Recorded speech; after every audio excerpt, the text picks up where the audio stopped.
Olá! No meio pentecostal, existe ultimamente um incentivo para se orar no monte. É pregado que existem momentos sobrenaturais quando acontece a sua oração fervorosa em um monte. A palavra de Deus diz que Jesus realmente foi ao monte para orar. Quando a gente vê em Lucas 6, verso 12, que diz o seguinte: naquela ocasião Jesus subiu um monte para orar e passou a noite orando a Deus. O costume que é feito no meio pentecostal diz ou prega de que a oração no monte ela tem muito mais poder. Existem fenômenos sobrenaturais que acontecem. Gravetos se incandescem, folhas se encandecem.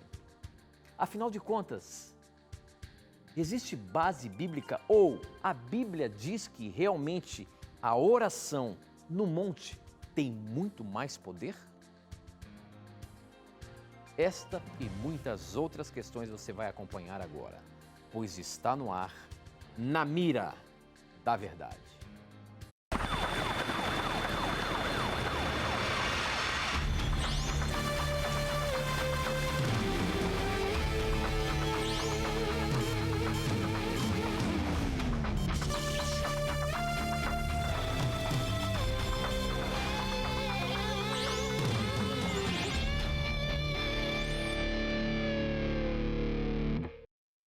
Olá, seja muito bem-vindo. Estamos começando mais um programa Na Mira da Verdade. É um prazer muito grande ter você, é um prazer muito grande poder estar aqui para juntos estudarmos a Palavra de Deus. E aqui no programa Na Mira da Verdade, nós nos conectamos com o Brasil e o mundo, através das ondas do rádio, da internet e da TV Novo Tempo espalhada pelo nosso país. Em todos os lugares o programa está ao vivo agora falando para você e motivando você a conhecer cada vez mais a Palavra de Deus e juntos estudarmos aqui no programa. Para você participar existem várias formas, mas é um programa em que você pergunta e a Bíblia responde. E quem está na mira da verdade é ele, professor Leandro Quadros, que tem que responder baseando-se na Palavra de Deus. E aí, professor, tudo bem? Tudo bem, Tito. Contente porque estamos aí mais um ao vivo. E quero, Tito, mandar aqui rapidamente um abraço para a Miraneide e o Antônio, da Igreja de Soberana, em Guarulhos, São Paulo. No último final de semana estivemos na caravana Novo Tempo e esses irmãos me deram esse bilhetinho para mandar um abraço para eles. Que Deus abençoe a vocês, meus irmãos, que Deus abençoe a todos vocês que fizeram parte da programação. Obrigado pelo carinho que vocês têm demonstrado para com a Novo Tempo. Ok, professor, nas últimas 3 semanas aí, a caravana Novo Tempo passou por vários lugares, no Pará em 2 localidades, aqui em São Paulo em Guarulhos, e a gente manda abraço para todos vocês que acompanharam a programação da caravana Novo Tempo, seja em Parauapebas, Santarém, seja agora em Guarulhos, e logo mais estaremos em Cuiabá, Vitória e em outros lugares também. Obrigado por nos receber com tanto carinho, e se você ainda não foi em uma caravana e sabe que a caravana Novo Tempo vai na sua cidade, vá lá prestigiar. É um grande momento onde você pode ter a chance de conhecer os apresentadores da Novo Tempo e ver um pouquinho de perto esse trabalho que tem sido pregar o Evangelho através dos meios de comunicação, tá bom? Obrigado por nos receber aí nos lugares onde nós estamos chegando. E a gente, né, professor, sempre tem que agradecer onde nós vamos, a gente é muito bem recebido, com muito carinho, e a gente agradece a Deus por isso e a você que nos cumprimenta, você que vem falar com a gente. Muito obrigado, viu? Pelo carinho que vocês têm, pelo programa Na Mira da Verdade. Isso é gostoso de ver em que as pessoas estão sentindo o desejo de aprender mais a Palavra de Deus, de querer saber um pouco mais o que esse livro tem para nos orientar. Eu costumo dizer que é um livro que para nós é o nosso manual de sobrevivência. Através da Bíblia nós podemos saber onde estamos, saber o que aconteceu no nosso passado e ainda aprender o que vai acontecer no futuro. Por isso, ele nos trilha na jornada da vida para perto de Deus. Então, fique aí o nosso incentivo. Assistir o programa Na Mira da Verdade é um meio que você tem de ser motivado a estudar a Palavra de Deus, que é o que a gente precisa cada dia mais nos dias em que vivemos, tá bom? Obrigado pelo carinho da sua audiência e por você fazer o nosso programa acontecer. Mas muito bem, professor, nós abrimos o programa falando de um assunto que tem sido cada vez mais forte em algumas denominações religiosas no povo de Deus, né? Na verdade, existe não sei se posso dizer uma teologia, mas um incentivo para que o cristão, em algum momento, vá orar no monte. Porque existe, aparentemente, uma relação diferente, um poder diferente, sobrenatural, quando se ora ao monte. A pergunta quem fez para a gente foi o Diego Rodrigues, pelo Facebook. E ele diz o seguinte: existe algo especial em ir orar no monte? Vejo que muitos dizem ver coisas sobrenaturais e que Deus atende muito mais os pedidos. A Bíblia dá base para essa afirmação de que Deus atende melhor quando a oração é feita no monte, professor? Pois olha, Tito e amigo telespectador que fez essa pergunta, a Bíblia não dá base para esse tipo de afirmação. Quando lemos Lucas capítulo 6, verso 12, um texto que o Tito leu para nós, percebemos que quando Cristo ali está orando no monte, ele tinha um propósito muito claro, estar num lugar tranquilo, pedindo orientação a Deus para escolher os seus apóstolos. E nós não percebemos, quando Cristo ora no monte, aqui de acordo com Lucas capítulo 6, dos versos 12 ao 16, não percebemos nenhuma manifestação sobrenatural ou algum ensinamento de Cristo que indique que orar no monte traz mais poder para a vida do cristão. Então, na verdade, um ensinamento como esse que existe no meio religioso, na verdade, é mais uma dedução daquilo que está no texto bíblico, mas que o texto bíblico, na verdade, não está dizendo. Quando estudamos sobre a oração na Bíblia, percebemos que a ênfase de Cristo não tem nada a ver com uma localidade específica, ou seja, você vai orar especialmente no monte porque lá você recebe mais poder ou a presença do Espírito Santo. Não há isso na Bíblia. O propósito de Cristo a orar no monte fica muito claro, por exemplo, quando lemos Marcos capítulo 1, verso 35. Aqui há um outro conceito sobre oração que é importante. De madrugada, quando ainda estava escuro, Jesus levantou-se, saiu de casa e foi para um lugar deserto onde ficou orando. Então, por que Cristo orava no monte? Por que Cristo tinha esse costume de retirar-se para orar sozinho? Porque ele queria um lugar deserto, um lugar tranquilo, onde ele não fosse interrompido pelas multidões e onde ele pudesse, por meio do contato com a natureza, estar numa relação mais próxima com o Deus Criador. Então, não há nada de sobrenatural em orar no monte. É óbvio, existem manifestações sobrenaturais e existem até algumas explicações naturais, por exemplo, para o fato de alguns gravetos, durante essas orações no monte à noite, eles brilharem, não é? Há quem explique que pelo fato de a madeira estar em decomposição, os fungos podem ter um certo brilho à noite. Existe essa explicação, mas não podemos negar que também existe algo de sobrenatural. Ocorre realmente, em certas ocasiões, algumas coisas com as pessoas que estão lá no monte. Agora, temos que avaliar se esta sobrenaturalidade faz parte dos planos de Deus para a oração. Por quê? Por exemplo, quando estudamos Mateus capítulo 6 e Cristo nos ensina a oração modelo, percebemos que a preocupação dele não está com um lugar específico, não está com você ver fogo, ver gravetos brilhando, nada disso. Na oração modelo, em Mateus 6, o que Cristo faz é enfatizar a importância de pedirmos aquilo que é mais importante para Deus. Então, nós percebemos esta ênfase em Mateus capítulo 6. E um outro detalhe que devemos atentar é a Bíblia convida o cristão a ter um culto racional. Óbvio, isso não significa excluir a sobrenaturalidade, não é isso.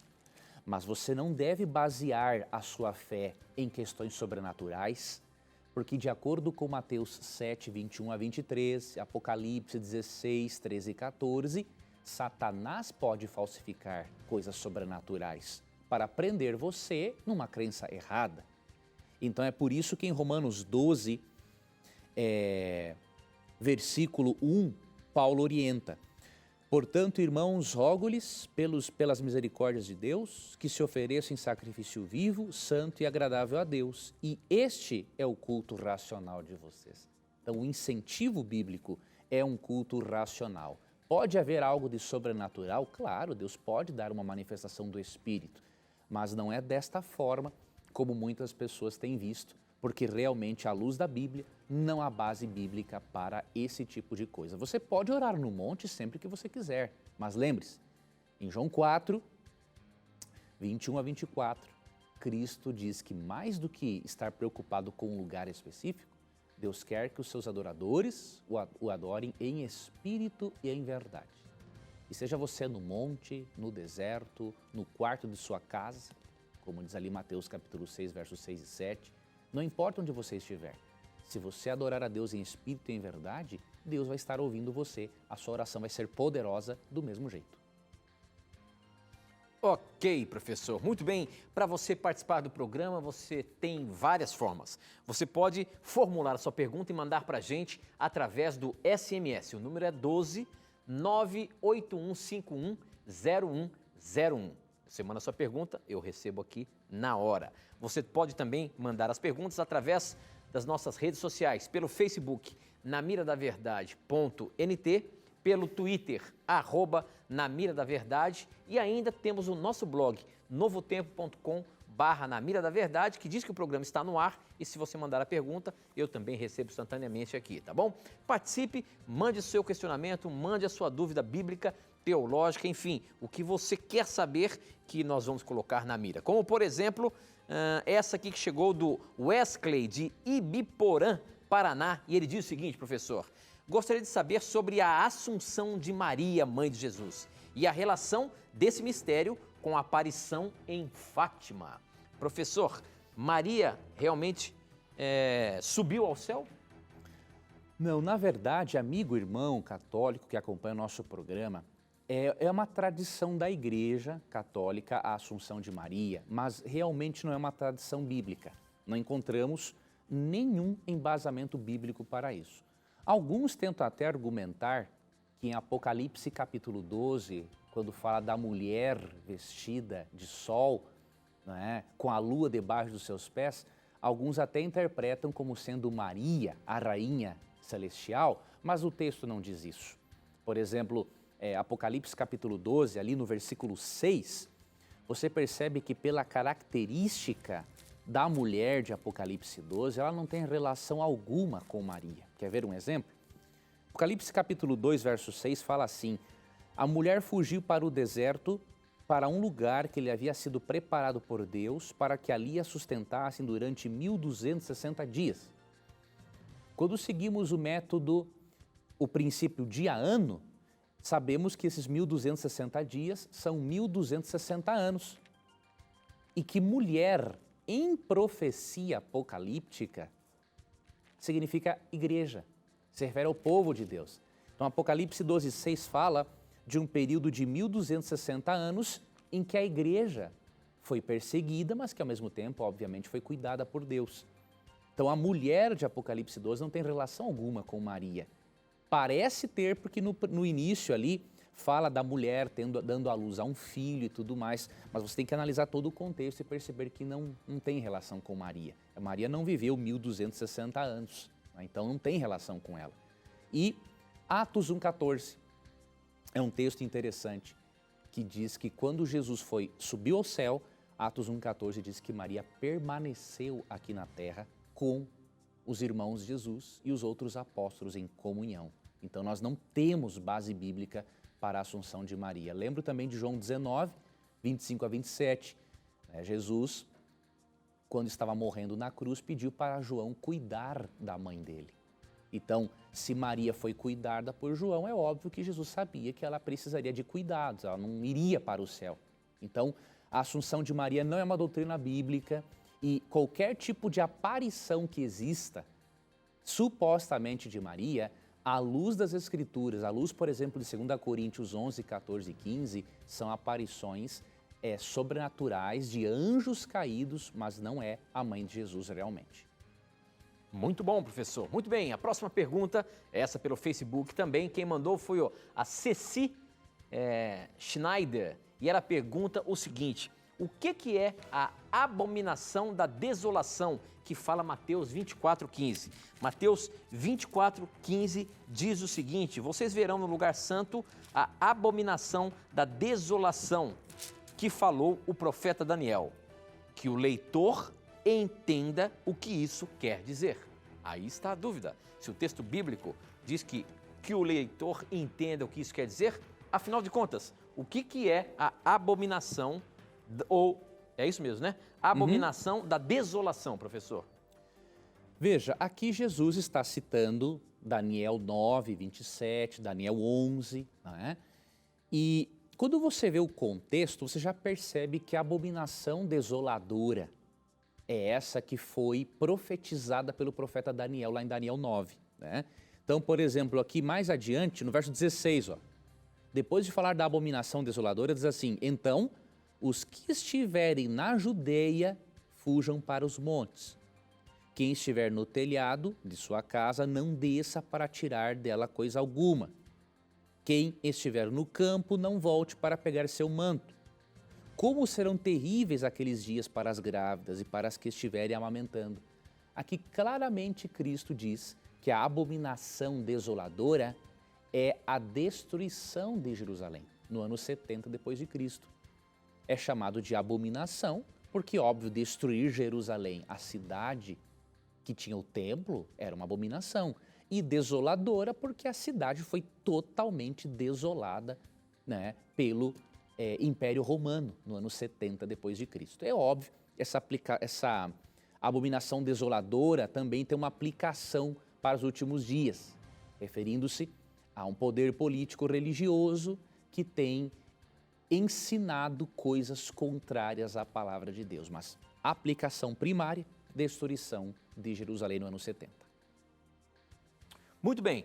Aqui pelo nosso blog também as perguntas estão chegando. Obrigado por você participar. No nosso blog, além de você poder mandar a sua pergunta quando o programa está ao vivo, você pode também navegar pelo nosso site e ver vários e vários temas que o professor Leandro Quadros posta ali, baseando-se na palavra de Deus e acrescentando mais aquilo que nós temos apresentado aqui sobre as dúvidas bíblicas. Então, quando você tem uma dúvida bíblica, você pode entrar no nosso blog, colocar lá no espaço de procura e você vai ter uma infinidade de temas escrito por Leandro Quadros, apresentado pelo programa Na Mira da Verdade, com vídeos e tudo mais, onde você vai poder se aprofundar mais no estudo da Bíblia, tá bom? Então, acesse lá novotempo.com/Na Mira da Verdade, além de você poder pedir cursos bíblicos gratuitos, que já vou falar para você como que você pode fazer para ter um curso bíblico gratuito aí na sua casa, tá? O Pedro Henrique, ele é do Rio de Janeiro, ele pergunta o seguinte: vendo um site que critica a Igreja Adventista do Sétimo Dia, acusando-a de ser uma seita, se baseou em vários textos bíblicos. Alguns me deixaram intrigados. Entre eles está o de Hebreus 9, 25 e 26. Nem ainda para se oferecer a si mesmo, muitas vezes como sumo sacerdote, cada ano entra no Santo dos Santos com sangue alheio. Jesus não começou a purificação do santuário celestial em 1844, de acordo com esse texto. Ajude-me a entender melhor. Desde já, muito obrigado. Muito bem, professor.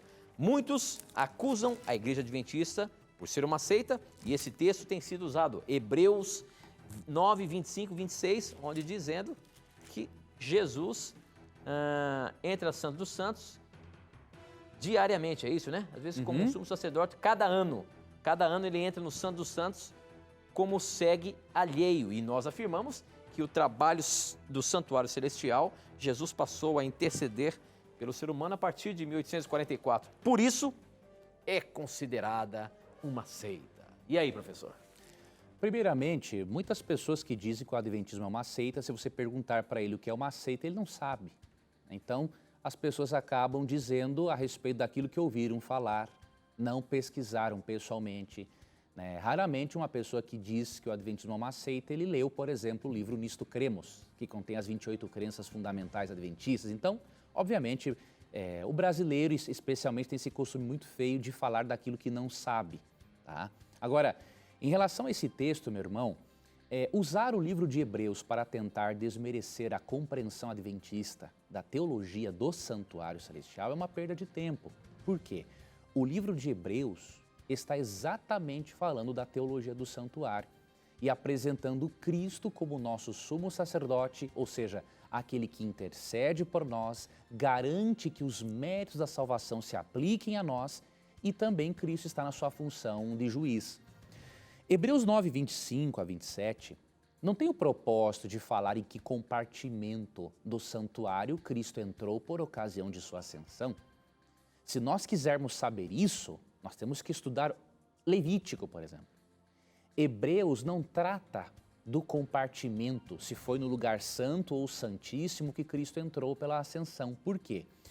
Eu vou ler para você esse texto, por exemplo, na tradução ecumênica da Bíblia. Tá? Vou ler a partir do verso 24 para você perceber que o termo grego para santo dos santos, como aparece, por exemplo, na Almeida atualizada, nem sempre ele é o melhor termo. Muitas vezes, na verdade, uma análise contextual de Hebreus e de acordo com essa outra tradução, demonstra que a palavra santuário é melhor.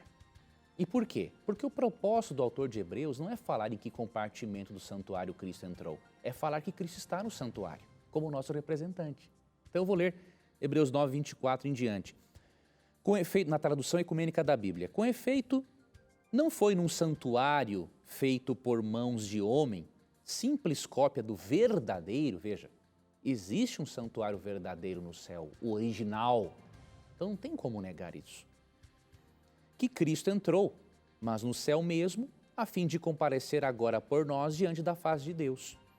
E não foi para oferecer-se a si mesmo reiteradas vezes, como o sumo sacerdote que entra todos os anos no santuário com sangue estranho, pois neste caso ele teria precisado sofrer repetidas vezes desde a fundação do mundo. De fato, foi uma só vez, no fim dos tempos, que ele foi manifestado para abolir o pecado com o seu próprio sacrifício. Então, quando fala aqui que Cristo compareceu diante de Deus, isso não afeta em nada a teologia do santuário. Por quê? Quem disse que Deus precisa ficar trancafiado dentro do lugar santíssimo do santuário? Não existe lógica para isso. Nós não cremos no Deus inamovível de Aristóteles. Deus, ele poderia estar no lugar santo, no lugar santíssimo, Deus pode estar em qualquer outro lugar do universo. Então, nós não vemos nada aqui que negue a nossa teologia. Pelo contrário, só reforça. Porque se o texto fala que há um santuário original, isso significa que ao estudarmos o santuário terrestre, podemos entender melhor o santuário original. Então, deixa de lado, meu irmão, essas afirmações, esse site aí não sabe o que está dizendo, né? E continue acompanhando o programa, porque em outras oportunidades vamos com certeza falar mais sobre este assunto, que é complexo, mas muito importante. Muito bem, professor. A próxima pergunta chegou pelo nosso SMS. Quem mandou foi a Neide, ela é do Maranhão, e ela pergunta o seguinte: o que quer dizer em espírito e em verdade? A gente vê nas escrituras que existem vários textos que falam em espírito e em verdade. Existe algum significado para essa frase? Para esses termos?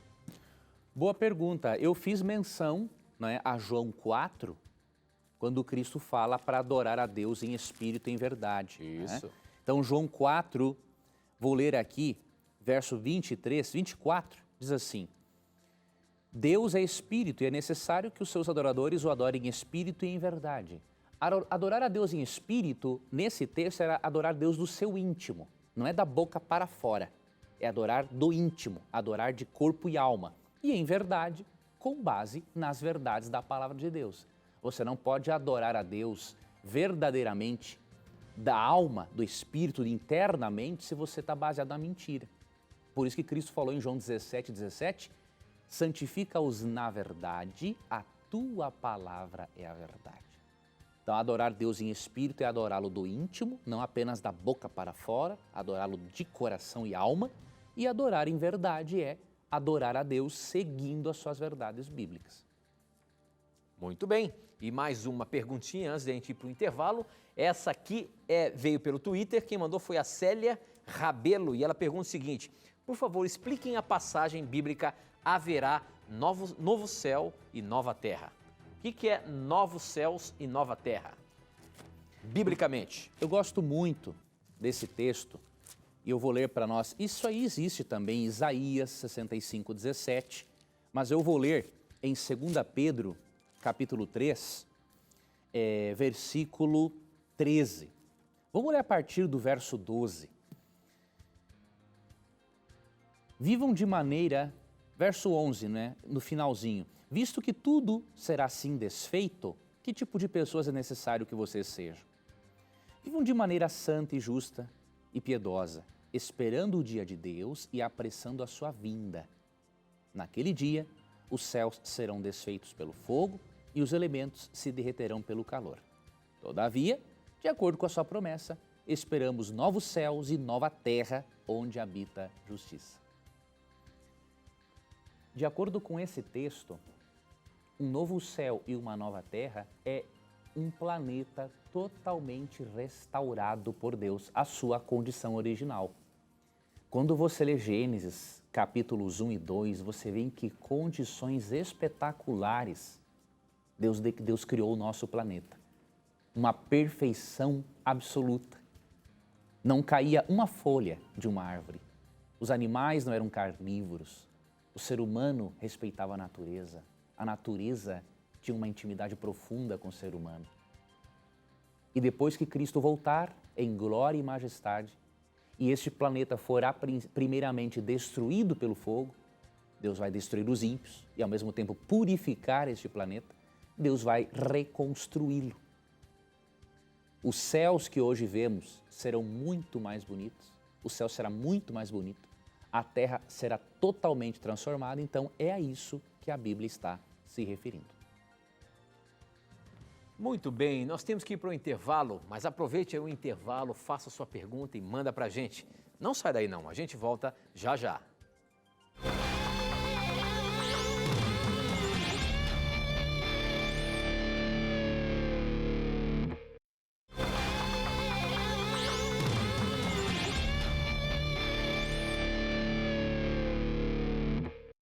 Já estamos de volta, são 9 horas e 33 minutos, estamos ao vivo aqui pela TV Novo Tempo e é um prazer muito grande ter a sua companhia. Nesse momento, eu quero dizer que você pode receber na sua casa um curso bíblico gratuito.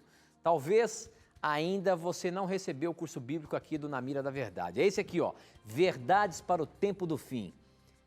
Para você ter esse curso bíblico gratuito na sua casa, você pode entrar agora no nosso blog novotempo.com/Na Mira da Verdade, você está vendo o endereço aí na sua tela, você vai ver a imagem dessa revista, você clicando nela, você vai ser direcionado para preencher os seus dados postais para que ela chegue aí na sua casa gratuitamente, sem custo nenhum, até mesmo do correio. Ou então, se você preferir, no nosso horário comercial nós temos uma grande equipe pronta para receber a sua ligação. Basta você ligar 21 27 3121, você já vai poder ser cadastrado e então receber gratuitamente Verdades para o Tempo do Fim. Olha aí, ó, anota esse telefone que está aparecendo no seu televisor, 0 operadora 12 21 27 3121, no horário comercial, você pede a revista Verdades para o Tempo do Fim. Na verdade, essa revista é um curso bíblico completo, com 16 lições. No final de cada tema aqui, dessas lições, você tem um pequeno questionário onde você pode preencher para fortalecer o seu aprendizado em cada tema. Nós temos aqui, ó, vários temas, como por exemplo, quer ver alguns deles que eu vou ler para você aqui, ó? Verdades para um mundo assustado. No mundo que a gente vive, quais são as verdades de fato que nós temos que saber sobre a Bíblia Sagrada? Por que tantas religiões? Você se pergunta, hoje cada dia aparece uma nova religião. O que a Bíblia diz sobre isso? Qual o verdadeiro caminho que eu tenho que seguir? Outro tema interessante, olhando para o futuro.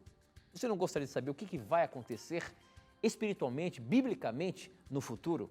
Através de um curso bíblico, você pode se aprofundar mais nesses assuntos. Então peça agora mesmo, é gratuito, você não paga nada. 0 operadora 12 21 27 3121 no horário comercial ou então agora no nosso blog novotempo.com/, na mira da verdade, tá bom? É um presente nosso para você. Peça agora mesmo. Professor Leandro Quadros, tem mais uma perguntinha que chegou aqui no nosso blog. Deixa eu colocar aqui para a gente colocar na mira. Deixa eu ver qual é o nome. Vamos lá. É a Maria Cordeiro, ela é de Guarulhos. Um abraço aí aos nossos irmãos, aos nossos telespectadores de Guarulhos. Estivemos aí esse final de semana. Ela pergunta o seguinte: gostaria de saber sobre a visão de Ezequiel 16, que Deus diz que vai adornar sua esposa, a igreja, com colares e brincos e pulseiras, sendo que isso era condenado principalmente em Êxodo 32:3. Isso tudo não representava idolatria? Por que que Deus deu essa visão a Ezequiel, dizendo que ele ia adornar a sua igreja com colares, com brincos, com pulseiras, coisas que, em outro texto, é condenado?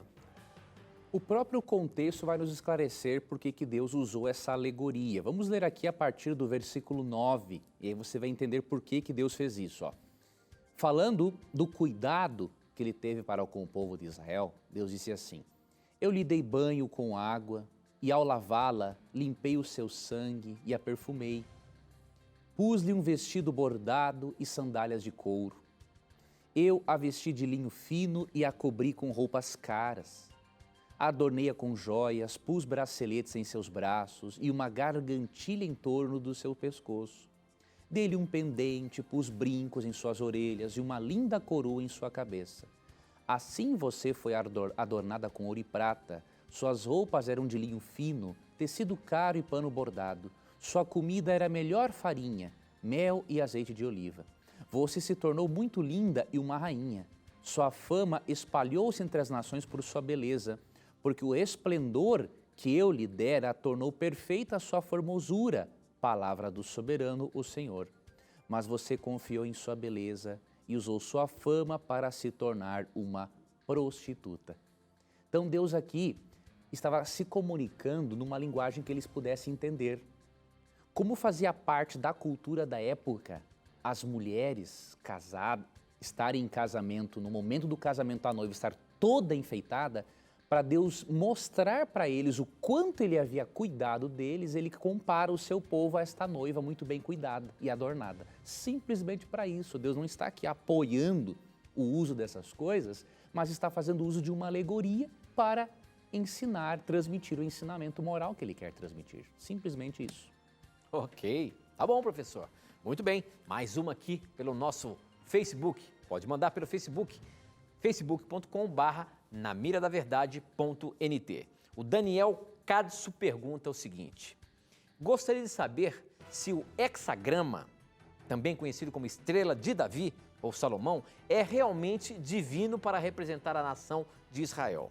Pois sabemos que o paganismo atual utiliza esse símbolo em shows, filmes, novelas, desenhos, religião, igreja, né?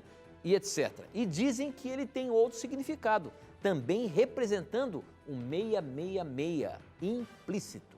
Por favor, me tire essa dúvida, que está quase me deixando careca. Olha aí, professor. Vamos ajudar o nosso amigo aí. Afinal de contas, a estrela de Davi é um símbolo cristão, divino ou pagão? Veja, querido telespectador, você não precisa preocupar-se com isso, porque as formas geométricas, desenhos, né, que não têm, obviamente, conteúdo maligno, vêm de Deus. Agora, se uma seita ou um sistema religioso falso ou alguém usa de forma indevida, isso não vai contaminar o símbolo, diríamos assim. Então, a estrela de Davi era realmente um símbolo aceito realmente por judeus, como uma representação da nação de Israel. Não tem nada de pagão nisso. Se alguém utiliza de forma pagã, o problema é daquela outra pessoa. Nós não temos que ficarmos nos preocupando com isso. Lembre-se de 1 João 5, né?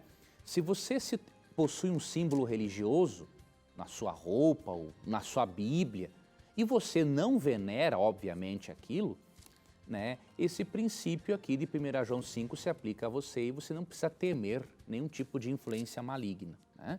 Então, 1 João 5, 18 diz assim: sabemos que todo aquele que é nascido de Deus não está no pecado. Aquele que nasceu de Deus o protege e o maligno não atinge. Então, fique tranquilo, o fato de um sistema religioso ou seita usar um símbolo ou uma figura geométrica de forma errada, isso não tem nada a ver. O importante é que nós façamos uso da maneira correta. Você fica agora com o momento da mentira.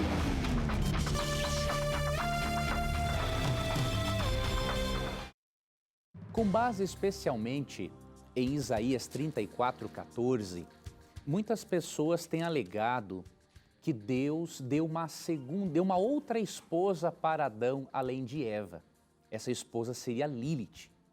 Porque no hebraico de Isaías 34:14, por exemplo, ao invés de aparecer, como está aqui na NVI, criaturas noturnas, ou como na Almeida, fantasmas, muitos dizem que ali está o nome Lilith, e que Lilith foi uma outra esposa de Adão.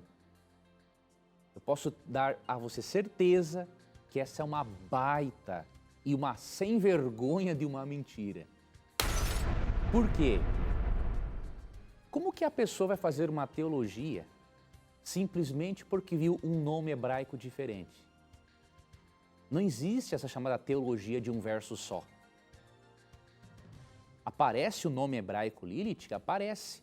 Mas alguns tradutores traduzem por fantasmas ou criaturas noturnas, porque esse nome veio a simbolizar, representar o mal.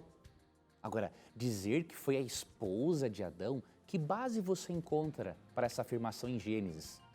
Sendo que em Gênesis 2, 22 a 24, Deus criou uma esposa para Adão, não duas, não três e não quatro. Outro detalhe, como comprovar essa teoria ridícula se em Atos 17 é dito claramente que toda a humanidade veio de um só, de Adão? E mais, Gênesis 3:20 nos diz quem foi a mãe de toda a humanidade da Terra, toda, tá? Então vamos ler aqui, Gênesis capítulo 3, verso 20.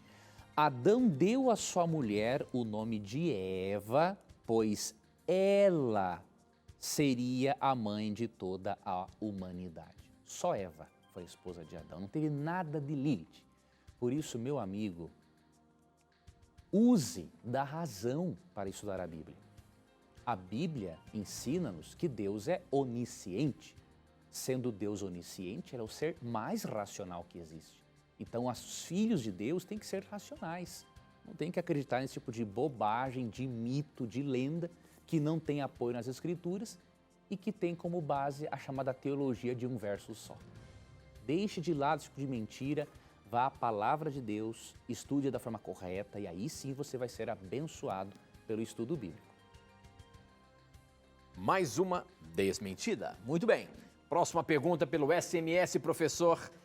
A Adriana Matos de Curionópolis, Pará, pergunta o seguinte: gostaria de saber que tipo de amor que devo ter por Deus. Porque amo meus filhos e minha família. Ainda não sei amar a Deus da forma como eu os amo. Que tipo de amor é esse? Pode me explicar? Olha, professor, uma pergunta interessante. Se nós aprendemos na Bíblia que nós devemos amar a Deus acima de todas as coisas, como é que eu vou conseguir amar a Deus mais do que um filhinho que eu tenho, ou a minha mãe, os meus familiares? Que amor, que tipo de amor é esse que eu tenho que ter para com Deus? Mateus 22:37 vai esclarecer isso para nós. Respondeu Jesus: ame o Senhor, o seu Deus, de todo o seu coração, de toda a sua alma e de todo o seu entendimento. Isso significa que Deus quer que você o ame, tendo como base o entendimento que você tem da pessoa de Deus. Esse entendimento, nós vamos adquirindo esta compreensão da natureza e do amor divino, nós vamos adquirindo a vida inteira. Então você pode ficar tranquila, porque o amor a Deus é algo que nós vamos desenvolvendo e isso leva a vida toda. O amor primário entre mãe e filho é algo que Deus já colocou dentro de nós e que nem precisa se desenvolver com muito tempo. O amor entre pai e filho, esse amor primário. Depois do pecado, o nosso amor para com Deus, ele tem que ser alimentado todos os dias. Antes do pecado, não. Antes do pecado, a nossa natureza era perfeita, o ser humano tinha um relacionamento íntimo, face a face com o Criador. Hoje é diferente. Então, o que Deus pede em Mateus 22 é que você ame a Deus de todo o coração, de toda a sua alma e de todo o seu entendimento. E na medida em que o seu entendimento, a sua compreensão de Deus for aumentando, o seu amor por Ele vai aumentar. E pare para refletir. Se você tem esse amor tão profundo pelos seus filhos, imagine o tamanho do amor de Deus por você. O amor por um filho é a coisa mais sublime que nós podemos experimentar. O filho é o único ser que nós amamos mais ele do que a nós mesmos. Agora, se este amor é profundo, imagine o de Deus por você. Pare para refletir, pare para analisar essas coisas e você vai ver o quanto a sua compreensão do amor de Deus vai ser ampliada. Muito bem, professor. Estou vendo aqui os comentários, as perguntas pelo Facebook e tem um muito interessante. Guarulhos está ligado conosco aqui. Muito obrigado, hein? O pessoal está dizendo aqui, olha, somos de Guarulhos e felizes por vocês terem estado aqui na nossa cidade. Muito obrigado, viu? Quem mandou foi a Andréia Batista. Ela pergunta o seguinte: por favor, nos expliquem as ideias controversas que aparecem no Salmo 82, pois Asaf fala a Deus como se houvesse outros deuses realmente e que somos deuses, como se dizem nas filosofias místicas, que há um Deus dentro de nós ou dentro de cada um de nós, ou que nós somos deuses. Enfim, infunde-se a ideia que há outros deuses além do Deus Criador. Afinal de contas, o Salmo 82 dá a entender que existem outros deuses além de Deus Criador? Vou ler aqui alguns versos do Salmo 82 para o nosso telespectador e ouvinte perceber que esse salmo não apoia, por exemplo, o ensinamento da nova era, de que todos somos deuses porque temos algo de divino dentro de nós. Ele se baseia especialmente no verso 6, que fala assim, ó, eu disse, sois deuses, sois todos filhos do Altíssimo. Esse é o perigo, novamente, da teologia de um verso só. Então, vamos ler o contexto do verso 6 do Salmo 82 para entendermos a quem Deus está se referindo com esta expressão deuses em letra minúscula, obviamente. Deus assiste na congregação divina, verso 1. No meio dos deuses, estabelece o seu julgamento. Olha mais à frente. Até quando julgareis injustamente e tomareis partido pela causa dos ímpios? Está aqui a resposta. O termo deuses com letra minúscula era utilizado para se referir aos juízes de Israel. Por quê? Por eles serem representantes do juiz supremo Deus no ato de julgar e decidir pela punição ou não do indivíduo, eles eram chamados deuses com letra minúscula, como está nas nossas traduções, não porque eles eram divinos em si, mas porque eles eram representantes do divino juiz. Então, é um perigo descontextualizar o texto. Leia do verso 1 ao 8 e você vai perceber que esse ensinamento da nova era, de que somos deuses, não tem nada a ver com o que a Bíblia ensina. Muito bem. Mais uma perguntinha aqui agora por SMS. Deixa eu ver se tem um nome da pessoa. A Maria Catarina, ela é de Fortaleza, Ceará, e ela pergunta o seguinte, professor. Na minha igreja, falaram que João Batista desagradou a Deus porque não desfez o discipulado depois do início do ministério de Cristo, por querer ser o cabeça. Deus permitiu que ele perdesse a cabeça. Falam até que João haveria se tornado quase um fariseu no aspecto negativo. Por isso Deus permitiu sua morte. Isso está na mira da verdade. Procede? Não procede e poderíamos colocar isso no momento da mentira. Por quê? Olha o que o próprio João Batista disse em relação à posição dele para com Cristo, João 3,30. Convém que ele cresça e que eu diminua. Os discípulos de João falaram, olha, tem outro aí falando no teu lugar e tal. Quem sabe se estivesse dizendo assim para João, olha, vamos puxar, o Jesus vai puxar o teu tapete. E João Batista falou, não, importa que ele cresça e eu diminua. Então essa informação que ele der na sua igreja, meu irmão, está totalmente sem fundamento. Muito bem. Próxima pergunta, Facebook agora. Muita gente mandando pelo Facebook e SMS aqui, hein? Obrigado pela sua participação. O Anderson Guilherme pergunta o seguinte, queria saber se na Bíblia cita como foi a destruição das pessoas em seu determinado continente, pois quando descobriram o Brasil, já existia pessoas habitando.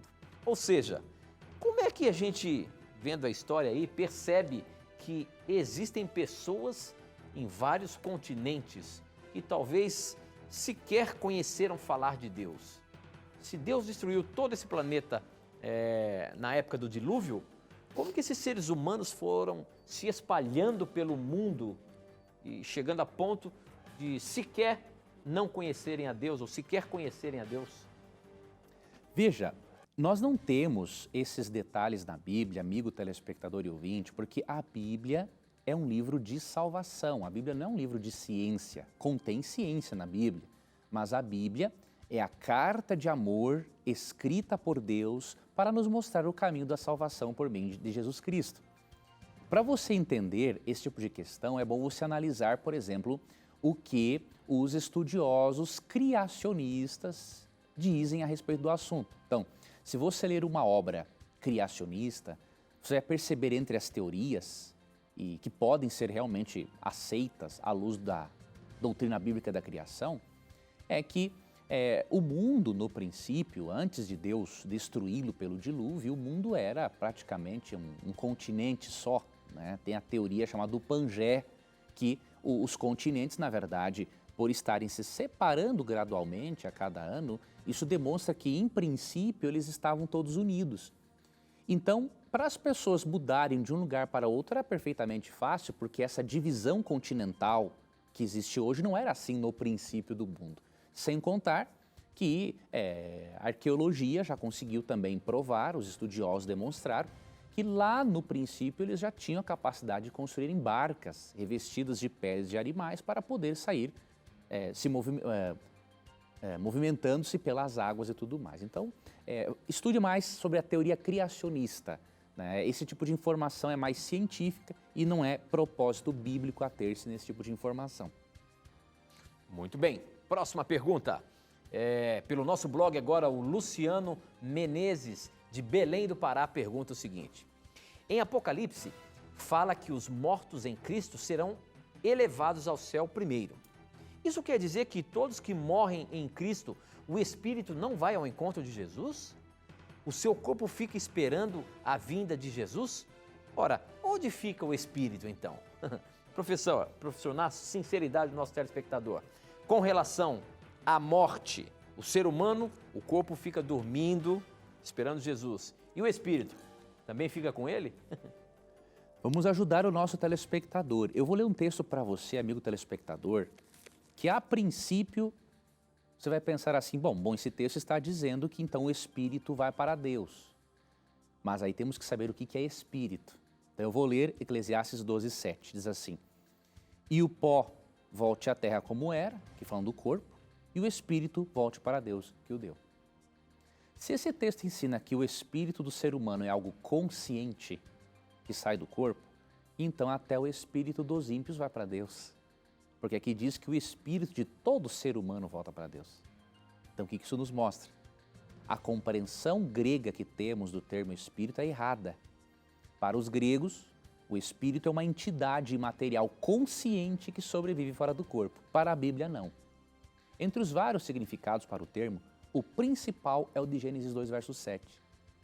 Lá diz assim, que quando Deus criou o homem, Deus formou o homem do pó da terra e soprou nas suas narinas o fôlego de vida. E o homem se tornou uma alma vivente. Ou seja, A palavra fôlego de vida no hebraico se refere ao Espírito. É o sopro de Deus, o princípio ativo que deu vida ao corpo. Então, quando Eclesiastes 12:7 fala que o Espírito volta para Deus, é este princípio ativo, essa energia divina que faz com que o corpo e todo o nosso organismo funcione. Não é uma entidade consciente que sai do corpo e sobrevive fora da matéria, ok? Mas é um princípio ativo, é um poder de Deus, algo energizante que proporciona a vida não apenas nossa, mas a de todos os animais, inclusive de acordo com Eclesiastes 3:19-21. E portanto, meu irmão, de acordo com a Bíblia, realmente não existe consciência durante a morte. A esperança bíblica para o cristão é a doutrina da ressurreição do corpo e de acordo com 1 Tessalonicenses 4:13-18, a morte é um sono e o corpo voltará à vida e a mente à consciência quando Cristo voltar e ressuscitar o corpo, de acordo com as Escrituras. Então leia 1 Tessalonicenses 4:13-18 e você vai perceber que a esperança cristã é ressurreição. Agora, infelizmente, a filosofia grega acabou se infiltrando na igreja e além da ressurreição, hoje há o ensinamento do chamado lugar intermediário para onde vão as almas dos mortos. Isso não é bíblico, pode ter certeza absoluta. Muito bem, professor. Ainda temos 2 minutos e eu quero colocar mais uma na mira. O Eliandro Alves pergunta o seguinte: qualquer um pode ser hipnotizado, como comprova a psicologia? Ou seja, a nossa mente, criada por Deus, ela tem uma chave assim que qualquer um pode se hipnotizar, se eu permitir, professor? Se a pessoa permitir, sim. Se não permitir, não tem como. Então existe essa chave na nossa mente?